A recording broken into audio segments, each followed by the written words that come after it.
Hello everyone, this is Overmind, and welcome back to another StarCraft 2 replay cast. Today I have a game for you from the Gold League, and this is going to be a PvT on Nimbus LE, which is not just a fun thing to say. It is also one of my favorite matchups to play in, and it's one of my favorite maps in the current ladder pool. So, hopefully you guys are excited about this as I am, but before I get too carried away, let's go ahead and introduce our players. Spawning up at the top right side of this map, in blue we have our Terran player. It's going to be Pinoyako, who clearly has enjoyed the Pokemon franchise at some point in his life, possibly even now. And spawning down on the bottom right side of the map, in red, we have our Protoss player, and indeed our submitter for this game, a regular contributor and member of the Overmind army. It is going to be Radiokopf. And Radio has the normal sort of Protoss look to his base already. We can see he has Pylon, Gateway, Cyber Core, double assimilators with 2 probes mining away in each, and a pylon in the back. And up here in Pinoyako's base, we see we have the normal configuration here at the front with the double supply depot and barracks blocking off everything, especially with this nice destructible debris up here. And he's going to go ahead and add on 3 additional barracks, because nothing says, I want to kill you as quickly as possible, I'm going to kill you now, quite like having a million Marines. And a million Marines is actually not a terrible way to go, especially in the early game. So he's going to go ahead and get to it. Looks like we have a tech lab being added on. And indeed, I believe we just got a probe kill here at the front. Now, I'm going to go ahead and skip over to the radio cam so that we can see that he actually did see 3 of these 4 barracks, which is terrifying. If you're a Protoss player, you know exactly what's up. You know it's going to be a lot of units. And Radio actually looks like he's going to respond with a proxy pylon, which is probably not the way I would go. It looks like he's moving out some Stalkers too. If it were me, I would probably go ahead and build on a whole bunch of gateways, maybe a forge, make sure I was really well secure at home, and then just wait for the big push, and then counterattack, and make sure I was teching the whole time. But Radio is not that sort of player. Apparently, he's going to go ahead and live by the old Firefly quote, which is, if someone tries to kill you, you try and kill them right back. So that's exactly the sort of player he is. He's going to add on a whole bunch of gateways. In fact, it looks like he's going to be up to 6 once these ones finish. And since he is on 2 bases now, that's actually going to be completely and totally fine. He has a mostly Stalker army, and at this point I believe he has Blink, so that's going to be quite good. We have the nice slow over here. We have a few Stalkers being lunked back as this army engages. We do have the Mothership Core die, which is quite tragic. And I believe Pinoyako should be able to clean this up quite well. We have some additional Stalkers, one of which is lost, but that's okay. I want to go ahead and call your attention, though, to the fact that on the minimap, for those who have been paying attention, we do have an additional proxy pylon. And several of these Stalkers are just going to walk along in tandem with Pinoyako's units. Because he has built these Stalkers for a purpose, he's going to harass with them. And no Terran player is going to tell him otherwise. He's a strong Protoss player, and he don't eat no man. So he's moving on in to kill as many SCVs as possible. SCVs joining the fight. He blinks behind these minerals, which is actually quite a good move since it's hard for all of those SCVs and units to attack him. And he's going to continue to be annoying and move on around the base. I believe at this point he should be able to get out of the base if he so chooses. But it looks like he does not choose to do so. He's going to go ahead and head on up to what presumably would be Pinoyako's expansion up here. His natural in his own base, however, there are no units up here for him to attack and kill. So he is going to lose those Stalkers tragically. Now when we do have this many barracks, I wouldn't necessarily expect for there to be an expansion up here. However, Pinoyako has taken a decent amount of damage over here. We do see a lot of SCVs that were killed or damaged themselves. We have a bit of scouting going on, because remember, Pinoyako hasn't really seen that much of the map. Every time he's gone out to scout, Stalkers at that proxy pylon did kill him off. We have a probe who's going to be immediately killed as he scouts the front. and pinoyako is going to take what would normally be considered a third, but he really doesn't want to deal with that nonsense natural expansion in his own main, because, you know, it's deceiving. You think, oh, I'm safe in here, look how nice it is, and then an oracle shows up, or a drop, or a mutalisk, or something of that nature, and then you just lose all of your workers. So that's something that pinoyako is going to go ahead and avoid altogether by just expanding to what would be his third. Right now we do have a fairly decent number of units heading on up the ramp in Radio's base. Looks like, indeed, the army supply is greatly in favor of pinoyako. Radio does have a very nice position as far as being able to fight in the photon overcharge. He is going to go ahead and blink back, several Stalkers as they engage with these units.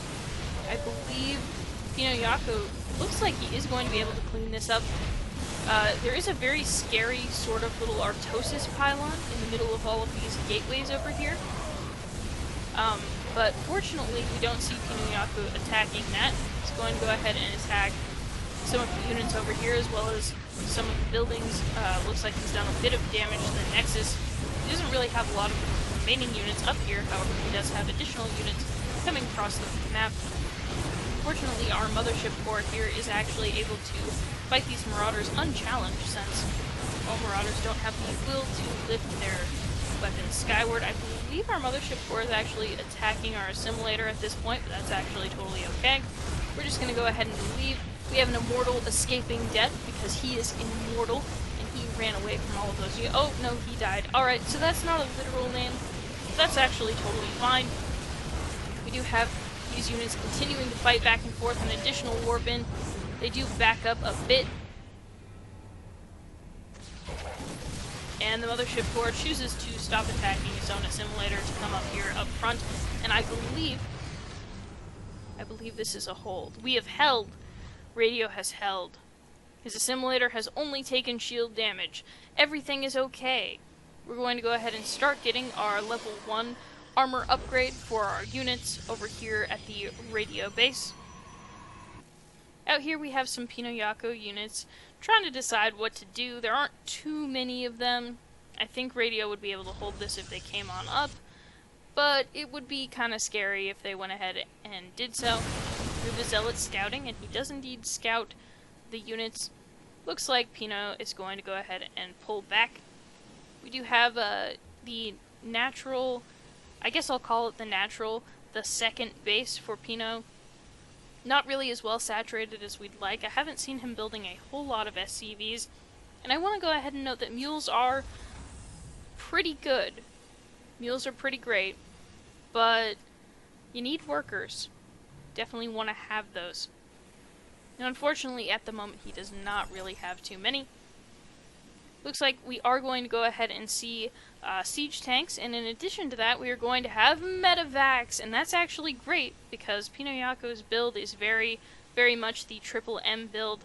Marine Marauder medevac is actually pretty dang good, so having medevacs to heal this army finally is going to be a huge advantage. We also have Stim just finishing up. Over here in our protoss base, we have a third being taken. We have Colossi being added on. We have our Colossus Den, which is finished up. That's not the building I meant to highlight, but there it is. Here in the back, we have our Colossus Den.